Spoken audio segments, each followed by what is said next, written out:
Welcome to Indus talks. നമ്മൾ ഇന്ന് ഈ വീഡിയോയിൽ ഡിസ്കസ് ചെയ്യാൻ പോകുന്നത് ഹെർണിയ റിപ്പയറിലത്തെ കോഡിംഗ് ഗൈഡ് ലൈൻസ് ആണ്.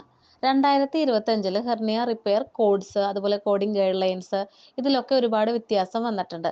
അപ്പോൾ നമുക്ക് അതിനെ പറ്റിയിട്ട് ഡിസ്കസ് ചെയ്യാം. എന്താണ് ഹെർണിയ?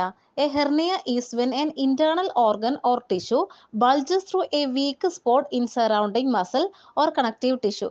അതായത് ഒരു വീക്ക് ആയിട്ടുള്ള മസിൽ അല്ലെങ്കിൽ സറൗണ്ടിങ് കണക്റ്റീവ് ടിഷ്യൂ, ഇതിലൂടെ ഇന്റേണൽ ഓർഗൻസ് പുറത്തേക്ക് ഇങ്ങനെ ബൾജ് ചെയ്ത് അല്ലെങ്കിൽ പ്രൊട്രൂഡ് ചെയ്ത് നിൽക്കുക, അതിനെയാണ് നമ്മൾ ഹെർണിയ എന്ന് പറയുന്നത്. ഇപ്പൊ നമ്മൾ പുറത്തുനിന്ന് നോക്കുകയാണെന്നുണ്ടെങ്കിൽ ഇങ്ങനെ ബൾജ് ചെയ്തിട്ട് നമുക്ക് കാണാൻ പറ്റും ആ ഒരു പോർഷൻ. പിന്നെ അതുപോലെ നമ്മൾ ഇങ്ങനെ തൊട്ട് നോക്കുകയാണെന്നുണ്ടെങ്കിൽ ഉള്ളിലോട്ട് അമർന്നു പോകുന്ന, പ്രസ് ചെയ്ത് പോകുന്ന ഒരു രീതിയിലായിരിക്കും ഈ ഹെർണിയ ഉണ്ടാവുക. ഹെർണിയോടോമി എന്ന് പറഞ്ഞാൽ ഹെർണിയയുടെ സാക്ക് റിമൂവ് ചെയ്യുക. ഇനി ഹെർണിയോ റാഫി എന്ന് പറഞ്ഞാൽ വീക്കൻഡ് ആയിട്ടുള്ള വാള് അല്ലെങ്കിൽ മസിൽ അവിടെ സ്റ്റിച്ച് ചെയ്യുക. ഇനി ഹെർണിയോ പ്ലാസ്റ്റി എന്ന് പറഞ്ഞാൽ ഒരു മെഷ് പാച്ച് യൂസ് ചെയ്തിട്ട് റീഎൻഫോഴ്സ് ചെയ്യുക. അതായത് ഒരു മെഷ് വെച്ചിട്ട് ഹെർണിയയുടെ ആ ഒരു ബൾജ് ചെയ്ത് നിൽക്കുന്ന പോർഷൻ ഉള്ളിലേക്ക് പ്രസ് ചെയ്ത് ഫിക്സ് ചെയ്യുക. അതാണ് ഹെർണിയോ plasty. The hernia repair codes in this section are categorized primarily by the type of hernia. അതായത് ഇൻക്വിനൽ, ഫെമറൽ, ലംബാർ, ഒംഫാലോസെലെ, ആന്റീരിയർ അബ്ഡോമിനൽ, പിന്നെ പാരാസ്റ്റോമൽ ഹെർണിയാസ്, ഇതുപോലെ ടൈപ്പ് വെച്ചിട്ടാണ് ഇവിടെ കോഡ്സ് കാറ്റഗറൈസ് ചെയ്തിട്ടുള്ളത് hernia റിപ്പയറിന്റെ. Some types of hernia are further categorized as initial or recurrent based on whether or not the hernia has required previous repair. ഒരു ഹെർണിയയ്ക്ക് previous repair ചെയ്തിട്ടുണ്ടോ ഇല്ലയോ എന്നതിന്റെ അടിസ്ഥാനത്തിൽ ഇനീഷ്യൽ അല്ലെങ്കിൽ റീകറന്റ് ആയിട്ടും കാറ്റഗറൈസ് ചെയ്തിട്ടുണ്ട്. Additional variables accounted for by some of the codes include patient age and clinical presentation. Reducible vs incarcerated or strangulated. Reducible എന്ന് പറയുമ്പോൾ അത് വളരെ മൈൽഡ് ആയിട്ടുള്ള ഹെർണിയ ആയിരിക്കും. പിന്നെ ഇൻകാർസറേറ്റഡ് ഓർ സ്ട്രയാങ്കുലേറ്റഡ് എന്ന് പറയുമ്പോൾ അത് കുറച്ചും കൂടി സിവിയർ ആയിട്ടുള്ള ഹെർണിയ ആയിരിക്കും. The excision or repair of strangulated organs. Strangulated organs എന്ന് പറഞ്ഞിട്ടുണ്ടെങ്കിൽ ആ ഒരു ഭാഗത്തേക്കുള്ള ബ്ലഡ് സപ്ലൈ കട്ടായിട്ടുണ്ടാകും, അതാണ് ഈ strangulated organs. Or structures such as testicles, intestine, ovaries are reported by using the appropriate code for excision or repair. Example 44120, 54520 and 58940. Okay. അതായത് ഒരു എക്സിഷൻ അല്ലെങ്കിൽ റിപ്പയർ ചെയ്യാണ് എന്തിൻ്റെ, സ്ട്രയാങ്കുലേറ്റഡ് ഓർഗൻസ് ലൈക്ക് ടെസ്റ്റിക്കിൾസ് ആയിക്കോട്ടെ, ഇൻഡസ്റ്റൈൻ ആയിക്കോട്ടെ, ഓവറീസ് ആയിക്കോട്ടെ, ഇതൊക്കെ ചെയ്യാണ് എന്നുണ്ടെങ്കിൽ നമുക്ക് ഈ ഒരു ഹെർണിയ റിപ്പയർ കോഡ്സിന്റെ കൂടെ ആഡ് ചെയ്തിട്ട് സെപ്പറേറ്റ്ലി ആഡ് ചെയ്തിട്ട് കോഡ് ചെയ്യാൻ പറ്റും. ഇപ്പോൾ 44120 എന്ന് പറഞ്ഞിട്ടുണ്ടെങ്കിൽ അത് എൻഡറക്ടമി ആണ്. പിന്നെ 54520 എന്ന് പറഞ്ഞിട്ടുണ്ടെങ്കിൽ ഓർക്കിയക്ടമി ആണ്. ഇനി 58940 എന്ന് പറഞ്ഞിട്ടുണ്ടെങ്കിൽ ഓഫറക്ടമി ആണ്. അപ്പോൾ ഇതെല്ലാം നമുക്ക് ഇവിടുത്തെ ഹെർണിയ റിപ്പയർ കോഡ്സിന്റെ കൂടെ യൂസ് ചെയ്യാവുന്നതാണ്. 49491 മുതൽ 49557, പിന്നെ 49600, 49605, 49606, 49610, 49611, 49650, 49651 ആർ യൂണിലാറ്ററൽ പ്രൊസീജിയേഴ്സ്. ഈ പറഞ്ഞ കോഡ്സ് ഒക്കെ എന്താണ്, യൂണിലാറ്ററൽ ആയിട്ടുള്ള പ്രൊസീജിയേഴ്സ് ആണ്. ഇനിയിപ്പോൾ ബൈലാറ്ററൽ ആയിട്ട് ചെയ്തു എന്ന് പറഞ്ഞിട്ടുണ്ടെങ്കിൽ നമുക്ക് മോഡിഫയർ 50 യൂസ് ചെയ്യാവുന്നതാണ്. പിന്നെ do not report modifier 50 in conjunction with 49591 മുതൽ 49622. ഇത്രയും കോഡ്സിന്റെ കൂടെ നമ്മൾ മോഡിഫയർ 50 യൂസ് ചെയ്യാൻ പാടില്ല. ഇൻക്വിനൽ ഹെർണിയ റിപ്പയർ. ഇൻക്വിനൽ ഭാഗത്ത് വരുന്ന ഹെർണിയാണ് ഇൻക്വിനൽ ഹെർണിയ. ഇതിന്റെ റിപ്പയർ കോഡ്സ് 49491 മുതൽ 49525 വരെയാണ്. ഇവിടെ കോഡ് ചെയ്യേണ്ടത് നമ്മൾ ആദ്യം ഇവിടെ പേഷ്യന്റിന്റെ ഏജ് ഐഡന്റിഫൈ ചെയ്യണം. പിന്നെ ഐഡന്റിഫൈ റെഡ്യൂസിബിൾ അല്ലെങ്കിൽ ഇൻകാർസറേറ്റഡ് ആണോ സ്ട്രയാങ്കുലേറ്റഡ് ആണോ എന്നുള്ളത് ഐഡന്റിഫൈ ചെയ്യുക. മെയിൻ ആയിട്ട് നമ്മൾ നോക്കേണ്ടത് പേഷ്യന്റിന്റെ ഏജ്. ഇൻക്വിനൽ ഹെർണിയക്ക് കോഡ് കൊടുക്കുമ്പോൾ പോസ്റ്റ് കൺസെപ്ഷൻ ഏജ് എന്ന് കാണാൻ പറ്റും. പോസ്റ്റ് കൺസെപ്ഷൻ ഏജ് എന്ന് പറഞ്ഞിട്ടുണ്ടെങ്കിൽ equals gestational age at birth plus age of infant in weeks at the time of the hernia repair. അതായത് ഗസ്റ്റേഷണൽ ഏജ് അറ്റ് ബർത്തിന്റെ സമയത്ത് ഏത് വീക്കാണോ അത് പ്ലസ് ഹെർണിയ റിപ്പയർ ചെയ്യുന്ന ടൈം ഉള്ള വീക്ക് ഏതാണോ അത്. അതാണ് ഈ ഒരു പോസ്റ്റ് കൺസെപ്ഷൻ ഏജ്. അതല്ലാതെ ഇപ്പോൾ ബർത്തിൻ്റെ ടൈമിൽ ഫസ്റ്റ് വീക്കായിട്ട് നമ്മൾ കൺസിഡർ ചെയ്യരുത്. ബർത്തിൻ്റെ ടൈമിൽ ഇൻഫാൻറ്റിൻ്റെ ഗസ്റ്റേഷണൽ വീക്സ് എത്രയാണോ അത് വെച്ചിട്ട് വേണം നമ്മൾ ഈ ഒരു പോസ്റ്റ് കൺസെപ്ഷൻ ഏജ് കണക്കാക്കാൻ വേണ്ടിയിട്ട്. ഇനി മോഡിഫയർ 63 4941 അതുപോലെ 49492 പിന്നെ 49495 49496 ഇത്രയും കോഡ്സിൻ്റെ കൂടെ റിപ്പോർട്ട് ചെയ്യാൻ പാടില്ല. പ്രീ ടൈം ഇൻഫാൻറ്റ് എന്ന് പറഞ്ഞാൽ അറിഞ്ഞിരിക്കുക 37 വീക്സ് കംപ്ലീറ്റ് ആകുന്നതിന് മുമ്പ് കുട്ടി ഡെലിവേർഡ് ആയി എന്നുണ്ടെങ്കിൽ നമുക്ക് ആ ഒരു ഇൻഫാൻറ്റിനെ പ്രീ ടൈം ഇൻഫാൻറ്റ് എന്ന് പറയാൻ പറ്റും. ഇനിയിപ്പോൾ 39 വീക്സ് 40 വീക്സ് ആൻഡ് 6 ഡേ അങ്ങനെയൊക്കെ ആയിട്ടാണ് ഡെലിവേർഡ് ആയിട്ടുള്ളത്. ഇപ്പോൾ സ്പെസിഫിക്കലി പറയുകയാണെന്നുണ്ടെങ്കിൽ 37 വീക്സ് കംപ്ലീറ്റ് ആയി അതിനുശേഷമാണ് കുട്ടി ഡെലിവേർഡ് ആയിട്ടുണ്ട് എന്നുണ്ടെങ്കിൽ നമുക്ക് ആ ഒരു ബേബിനെ ഫുൾ ടൈം ഇൻഫാൻറ്റ് എന്ന് പറയാൻ പറ്റും. റിപ്പയർ ഓഫ് ലംബാർ ഹെർണിയയുടെ കോഡ് വരാ 49540 ആണ്. പിന്നെ റിപ്പയർ ഓഫ് ഫെമറൽ ഹെർണിയ 49550 മുതൽ 49557 വരെയാണ്. ഈ ഒരു ഫെമറൽ ഹെർണിയയുടെ കോഡ് വരാ ബേസ്ഡ് ഓൺ ഇനീഷ്യൽ ആണോ റീകറന്റ് ആണോ പിന്നെ റെഡ്യൂസിബിൾ ആണോ ഇൻകാർസറേറ്റഡ് ഓർ സ്ട്രയാങ്കുലേറ്റഡ് ആണോ എന്നതിന്റെ ബേസിസിലാണ്.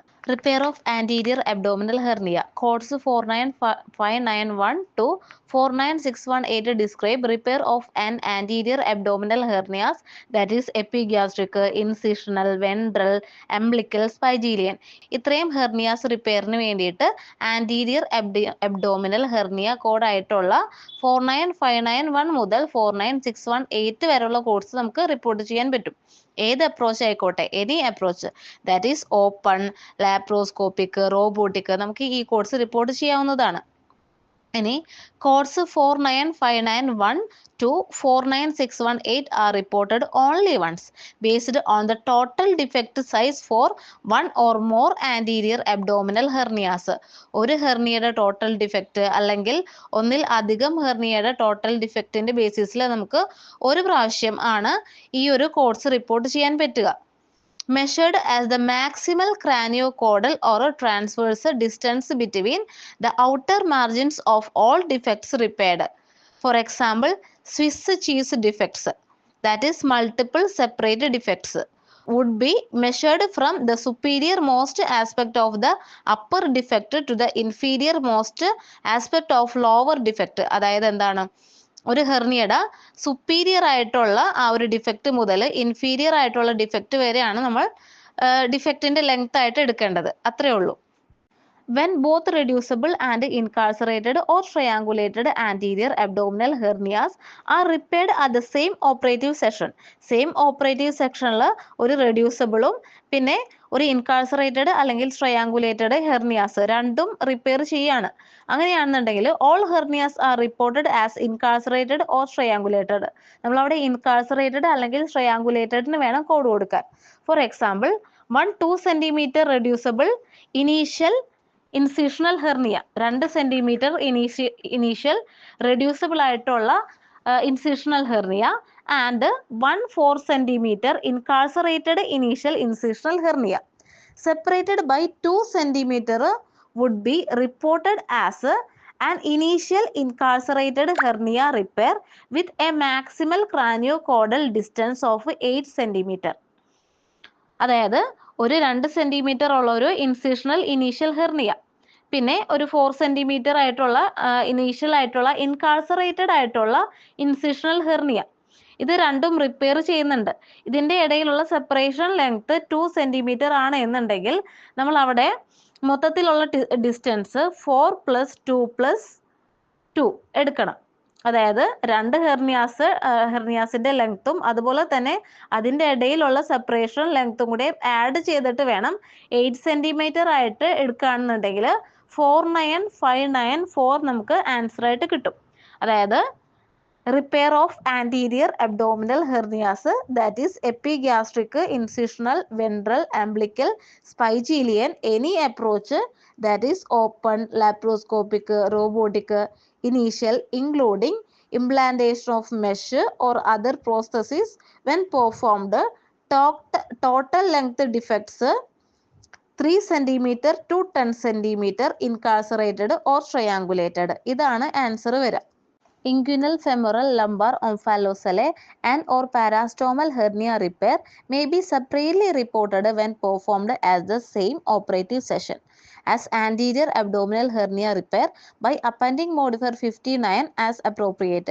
ഒരു ആൻറ്റീരിയർ അബ്ഡോമിനൽ ഹെർണിയ റിപ്പയർ ചെയ്യാണ് ആ സെയിം ഓപ്പറേറ്റീവ് സെഷനിൽ തന്നെ പാരോസ്റ്റോമൽ, ഇൻഗ്യുനൽ, ഫെമറൽ, ലംബാർ, ഒംഫാലോസലെ ഇതിലേതെങ്കിലും ഹെർണിയ റിപ്പയർ കൂടെ ചെയ്യുന്നുണ്ട് എന്നുണ്ടെങ്കിൽ രണ്ടും നമുക്ക് റിപ്പോർട്ട് ചെയ്യാം. എന്നിട്ട് മോഡിഫയർ 59 കൂടെ ആഡ് ചെയ്ത് കൊടുക്കാം. Repair of parastomal hernia any approach codes 49621 49622 ആണ്. ഇത് കോഡ് ചെയ്യേണ്ടത് ബേസ്ഡ് ഓൺ റെഡ്യൂസിബിൾ ആണോ, ഇൻകാർസറേറ്റഡ് ആണോ, ഓർ സ്ട്രയാങ്കുലേറ്റഡ് ആണോ അതിന്റെ ബേസിസിലാണ്. Implantation of mesh or other prosthesis when performed is included in 49591 to 49622 and may not be separately reported. എന്താണ് മെഷിന്റെ implantation ഒക്കെ ഈ പറഞ്ഞ കോഴ്സിൽ ഇൻക്ലൂഡഡ് ആണ്, നമ്മൾ സെപ്പറേറ്റ്ലി റിപ്പോർട്ട് ചെയ്യേണ്ട കാര്യമില്ല. For total or near total removal of non infected mesh when performed use 49623. ഈ 49623 എന്ന് പറഞ്ഞിട്ടുണ്ടെങ്കിൽ അതൊരു ആഡ് ഓൺ കോഡാണ്. ഇപ്പോൾ ഈ ഒരു ആൻറ്റീരിയർ അബ്ഡോമിനൽ റിപ്പയറിന്റെ കൂടെ തന്നെ ഒരു നോൺ ഇൻഫെക്റ്റഡ് ആയിട്ടുള്ള മെഷ് അതിപ്പോൾ ടോട്ടലായിട്ടോ സബ് ടോട്ടലായിട്ടോ റിമൂവ് ചെയ്തു എന്ന് പറഞ്ഞിട്ടുണ്ടെങ്കിൽ 49623 നമുക്ക് ഈ ഒരു റിപ്പയർ കോഡ്സിന്റെ കൂടെ ആഡ് ചെയ്യാവുന്നതാണ്.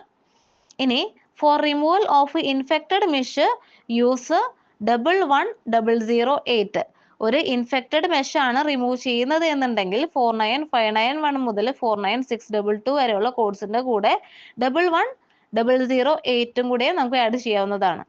Thank you for watching. Don't forget to like, share and subscribe for more amazing content.